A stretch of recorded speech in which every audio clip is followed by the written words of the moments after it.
महाकाय सूर्यकोटि समप्रभ निर्विघ्नं कुरु मे देव सर्वकार्येषु।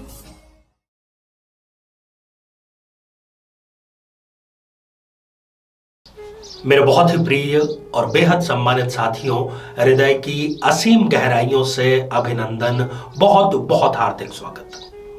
साथियों, हमारी इस पूरी श्रृंखला को आप लोगों ने अपना जितना स्नेह, जितना प्रेम दिया, उस सभी के लिए आप सभी साधुवाद के पात्र हैं। प्रत्येक ग्रह किस भाव में क्या क्या परिणाम देता है, ये जानना और बिना इस बात पर चिंतन किए कि वो कुंडली किस लग्न की है, किस राशि की है, थोड़ा चुनौतीपूर्ण तो था, परंतु सही और सटीक था 1000%। साथियों, आज इस एपिसोड में हम चर्चा करेंगे केतु के बारे में, जो कि राहु की ही तरह एक छाया ग्रह है। केतु वो है जिससे किसी व्यक्ति के ननिहाल पक्ष के बारे में जानकारी प्राप्त की जा सकती है। त्वचा संबंधी उसको क्या कोई रोग कभी होगा, इसके बारे में जानकारी प्राप्त की जा सकती है। क्या उसको किसी प्रकार की एलर्जी होगी, इसके बारे में जानकारी प्राप्त की जा सकती है। और जीवन में किसी भी प्रकार का क्या कोई अधूरापन रहेगा, इसके बारे में केतु की स्थिति से जानकारी प्राप्त की जा सकती है। साथियों, यहां आई बटन में हम एक लिंक दे रहे हैं, जिसको देख करके आप दूसरे सभी ग्रहों से संबंधित एपिसोड देख सकते हैं और जानकारी प्राप्त कर सकते हैं। तो आइए साथियों, बिना किसी देरी किए आज इस एपिसोड में हम केतु के विभिन्न भावों में क्या क्या परिणाम होते हैं, उसकी जानकारी प्राप्त करें। साथियों, ये जो आप स्क्रीन पर एक जन्म पत्रिका देख पा रहे हैं, ये खाली जन्म पत्रिका है। किसी भी भाव में कोई भी ग्रह नहीं लिखा है। ये किसी भी लग्न की, किसी भी राशि की जन्म पत्रिका हो सकती है। हमारे शोध की यही विशेषता है कि आज का ये जो शोध है, ये सभी कुंडलियों पर समान रूप से लागू होगा। इसका परिणाम आप स्वयं तय करें और कमेंट्स के माध्यम से हमें भी जरूर सूचित करें। तो आइए साथियों, सबसे पहले बात हम कर लें लग्न के बारे में। यदि लग्न में केतु देव यदि विराजमान है, तो ऐसे व्यक्ति के जो आरंभिक आयु के जो 30 वर्ष होते हैं, वो बेहद चंचल शोक होता है, बहुत मिलनसार होता है। परंतु 30 वर्ष के बाद में अचानक से उसमें एक परिपक्वता आ जाती है, एक मैच्योरिटी आ जाती है, और उसका जो ध्यान है वो आध्यात्मिक जगत की तरफ जाना शुरू कर देता है। वो ईश्वर, मोक्ष, धर्म, इस प्रकार के बिंदुओं के खोज में लग जाता है और उसको सोचना पड़ता है कि कहीं मुझे एक ऐसा गुरु मिल जाए जो मुझे इन सब बातों का उत्तर जरूर दे। हालांकि कायरता शब्द तो मुझे इस्तेमाल यहां पर नहीं करना चाहिए, पर ऐसा जो व्यक्ति है वो थोड़ा सा डरपोक जरूर होता है। किसी भी प्रकार की यदि उसको रिस्क लेना हो, किसी भी प्रकार की बहस, लड़ाई झगड़ा हो, तो वो उससे बचने का प्रयास करता है। और कई बार तो यदि वो नौकरी में है, तो वो अपने बॉस को भी अपनी बात स्पष्ट रूप से नहीं कह पाता। यहाँ पर कहीं ना कहीं उसमें सेल्फ कॉन्फिडेंस की कमी स्पष्ट रूप से नजर आ रही है। त्वचा संबंधी इनको जो कोई रोग होता है, उससे संबंधित निशान इनके आप बॉडी पर अवश्य देख सकते हैं स्थायी तौर पर। साथियों, द्वितीय भाव जो कि धन या कुटुंब का भाव है, यदि यहां पर केतु देव विराजमान है, तो ऐसे व्यक्ति कभी किसी का इंतजार नहीं करते। इनको अगर ये कह दिया जाए कि आप इंतजार करें, तो इनके लिए वो दुनिया का सबसे मुश्किल कार्य होता है। यदि ये सरकारी नौकरी में है, तो इतने ज्यादा झंझट इनको आएंगे कि कई बार तो ये सरकारी नौकरी से त्याग पत्र के बारे में विचार करने लगता है। और यदि ये व्यापारी भी है, तो भी टैक्स, कर, शुल्क, सरकार से किसी न किसी प्रकार की इनकी तनातनी सदैव ही चलती रहती है। इनको माता पिता बहुत अच्छी परवरिश, बहुत अच्छे संस्कार देते हैं, परंतु ये उन संस्कारों को लागू करने में विफल हो जाते हैं। वो भी इनकी असफलता का एक कारण जरूर होता है। श्वसन तंत्र से संबंधित किसी न किसी प्रकार की एलर्जी यहां पर बैठे हुए केतु इनको अवश्य देते हैं।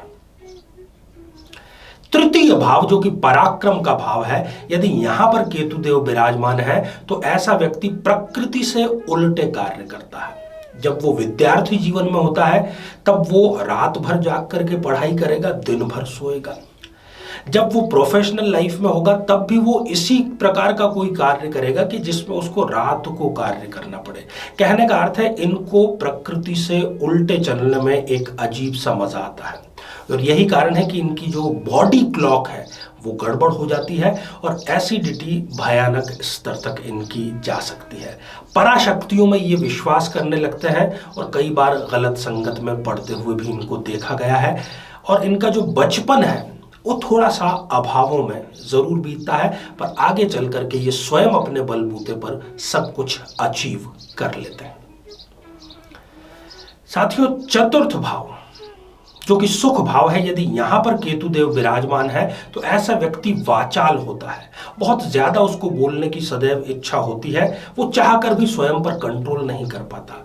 साथ ही आप ऐसे व्यक्ति को कभी भी अपना कोई भी राज बिल्कुल मत बताइएगा, क्योंकि इनके पेट में कोई भी बात कभी भी पचती नहीं है। 30 से लेकर के 40 वर्ष की आयु जो कि एक बहुत ही कार्यशील अवस्था की आयु है, इनमें से भी तकरीबन 3 से 4 साल हो सकता है कि इनको कार्यहीन रहना पड़े, बेरोजगार रहना पड़े। दूसरी, इनके किसी से भी बनती नहीं है। थोड़े समय के लिए इनकी किसी से बनेगी, फिर उससे कोई वाद विवाद हो जाएगा और वो जो समझौता है या वो जो बातचीत है या उनके साथ में जो दोस्ती है वो जल्द ही समाप्त हो जाएगी। साथियों, पंचम भाव यदि यहां पर केतु देव विराजमान है तो ऐसे व्यक्ति जो है वो अपने कार्य को लगातार टालते ही रहते हैं। और कब करते हैं उस कार्य को? जब उसकी लास्ट डेट होगी या जब उनके जान पर बनाएगी, नौकरी पर बनाएगी, तब जाकर के वो ये कार्य करते हैं। हवाई किले बनाने में माहिर होते हैं और अपने बॉस तक को ये हवाई किलों के माध्यम से कई बार मूर्ख बना देते हैं। इन्हें समझना आसान नहीं है, कब ये झूठ बोल रहे हैं कब ये सच बोल रहे हैं, ये समझना लगभग नामुमकिन सा हो जाता है। साथियों, छठा भाव जो कि एक त्रिक भाव है, यदि यहां पर केतु देव विराजमान है तो ऐसे व्यक्ति का जो पाचन तंत्र है वो बहुत ही खराब रहता है। ऐसा व्यक्ति जो है वो दिन भर आपको लगेगा कि वो किसी न किसी प्रकार की बहस करते ही रहते हैं। ऐसा कोई उनका दिन नहीं जाता जिस दिन उन्होंने किसी से बहस नहीं करी हो। हालांकि यहाँ पर इनको थोड़ा आकर्षक व्यक्तित्व का धनी केतु जरूर बनाता है, परंतु इनको किसी भी प्रकार की जो नजर है वो भी बहुत ही जल्द, बहुत ही शीघ्र लग जाती है। मितव्ययी ये होते हैं, खर्च करने से पहले सोचते हैं, परंतु फिर भी इनकी आर्थिक तंगी जो है वो लगातार चलती ही रहती है। साथियों, सप्तम भाव जो कि रिलेशनशिप का भाव है, यदि यहां पर केतु देव विराजमान है तो ये कोई अच्छा संकेत नहीं है।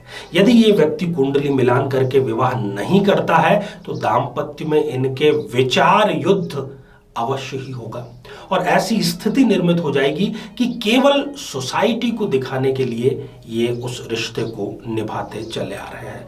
यदि मामला बिगड़ता है तो कई बार ये ससुराल पक्ष से ब्लैकमेल होते हुए भी देखे जाते हैं। साथियों, अष्टम भाव में यदि केतु देव विराजमान है तो ऐसे व्यक्ति को लगभग 40 वर्ष की आयु तक जीवन में किसी प्रकार का स्थायित्व नहीं मिलता है, चाहे पर्सनल लाइफ हो चाहे प्रोफेशनल लाइफ हो। वो अपने दोष कभी देख नहीं पाता, दूसरों के दोष देखने में उसको महारत हासिल होती है। गलत संगत को वो खुद पल्लवित पोषित करते हैं और जब गलत संगत उनके लिए आत्मघाती बन जाती है तब सिवाय पछतावे के लिए इनके पास में कुछ भी नहीं रहता। साथियों, यदि नवम भाव जो कि भाग्य भाव है, यदि यहां पर केतु देव विराजमान है तो ऐसा व्यक्ति प्लानिंग तो बहुत बढ़िया करेगा, बहुत ही कागज पर आप उसकी प्लानिंग यदि देखोगे तो आप भी उसके मुरीद हो जाओगे, परंतु जब उसको इम्प्लीमेंट करने की बात की जाए तब बस यहीं पर उनकी सारी हवा निकल जाती है। परिश्रम से इनको बहुत ज्यादा डर लगता है। किसी भी कार्य को ये नियमित रूप से नहीं कर पाते और यही इनकी असफलता का कारण होता है। कई बार ये जोश में आकर के होश खो बैठते हैं और अपना नुकसान कर बैठते हैं। साथियों, यदि दशम भाव जो कि एक कर्म भाव है, यदि यहां पर केतु देव विराजमान है तो इनके अपने पिता से मामूली नहीं घोर विवाद होंगे। कभी भी इनकी और पिता की एक जैसी राय नहीं होगी और जब भी मिलेंगे किसी न किसी प्रकार का झगड़ा बहस वो जरूर करेंगे। ये इतनी जल्दी इतनी शीघ्र क्रोधित हो जाता है कि इनके आसपास वालों को ये सोचना पड़ता है कि इनसे यदि कोई बात करना चाहे तो उसकी शुरुआत कैसे करें। अहंकार इनके अंदर कूट कूट कर भरा होता है और ये स्वयं की परेशानी दूसरों पर थोपते हैं। जब ये परेशान होता है तो ये सोचने लगता है कि मैं अकेला क्यों परेशान हूं, साथ में क्यों ना मैं सबको परेशान करूं। साथियों, यदि 11वें भाव में केतु देव विराजमान है तो ऐसा व्यक्ति बहुत ही धार्मिक होता है, बहुत ही आस्थावान होता है, किसी भी व्यक्ति पर शीघ्र ही विश्वास कर लेता है। अगर इसको दानवीर कहा जाए तो कोई भी बात यहाँ पर गलत नहीं होगी। इनको भी त्वचा और श्वसन तंत्र से संबंधित कोई ना कोई एलर्जी जरूर रहती है और जीवन का कोई एक महत्वपूर्ण इनकी आशा या कार्य अधूरा रह जाता है। साथियों, केतु यदि द्वादश 12th हाउस में यदि है तो ऐसा व्यक्ति ननिहाल से बहुत ज्यादा निकट होता है।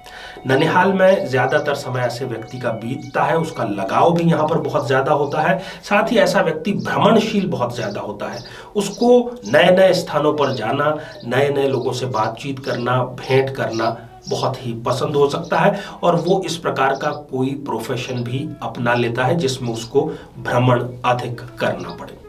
2 नंबर से धन की प्राप्ति ऐसा व्यक्ति जरूर करता है, परंतु आगे चल करके इनको न्यायालय में उसकी सफाई जरूर देनी पड़ती है और हो सकता है कि ये किसी प्रपंच में फंस जाए, इसलिए इस प्रकार का कार्य इनको नहीं करना चाहिए। तो साथियों, ये था हमारा आज केतु को लेकर के विश्लेषण। आशा है कि आप इसको जरूर पसंद करेंगे, अपने लोगों तक इसको पहुंचाने के लिए आप शेयर भी इसको जरूर करेंगे। साथियों, इसी प्रकार के दिलचस्प और जीवन को बेहतर बनाने वाले कार्यक्रम आपके लिए हम लगातार लेकर के आते रहेंगे। आप सभी स्वस्थ, समृद्ध और शांतिपूर्वक जीवन व्यतीत करें। नमस्कार।